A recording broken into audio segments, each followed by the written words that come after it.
इस बात का बंटी ने कोई जवाब नहीं दिया। वो पहली बार हवाई जहाज का इंतजार नहीं कर रहा था। उसके दिमाग में कुछ वक्त से एक सवाल चल रहा था। सलीम, ये जहाज आता कहाँ से है और ये रोज जाता कहाँ है? पीछे से आता है, बहुत दूर से, और फिर आगे तो बहुत ही दूर चला जाता है। किधर? अबे बहुत दूर, कितना दूर होता है? दोनों इस सवाल पर चुप हो गए। सलीम कुएं की मुंडेर पर खड़ा हो गया और कुछ देर कान लगाकर सुनने लगा। उसे लगा कि हवाई जहाज की आवाज है, पर वो पीछे जोशी जी के ट्रैक्टर की आवाज थी। वह वापस बंटी की बगल में बैठ गया। आज तो भटक गया लगता है, सलीम ने सांस छोड़ते हुए कहा।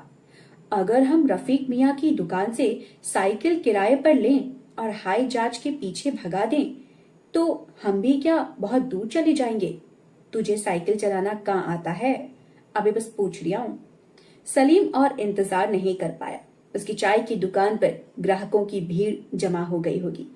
अपनी चाय की दुकान की तरफ जाते हुए उसकी निगाह पूरे वक्त आसमान पर ही थी। कुछ देर में बंटी ने भी इंतजार छोड़ दिया। हवाई जहाज से ज्यादा उसे उसका सवाल कचोट रहा था। वह वहां से दौड़ता हुआ बाजार के पीछे की तरफ से होता हुआ जीवन की पतंग की दुकान पर चला गया।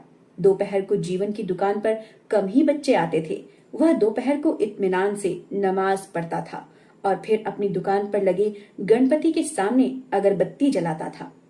बंटी जीवन की कई दोपहरों का हिस्सा था, सो उसे इस बात पर कोई आश्चर्य नहीं होता था। ऐसा कहते हैं कि जब जीवन के अब्बा को जीवन एक मजार पर पड़ा मिला था, तब उसके गले में गणपति का लॉकेट लटक रहा था। आज तो वो आया नहीं, बंटी ने गुप्त स्वर में बोला।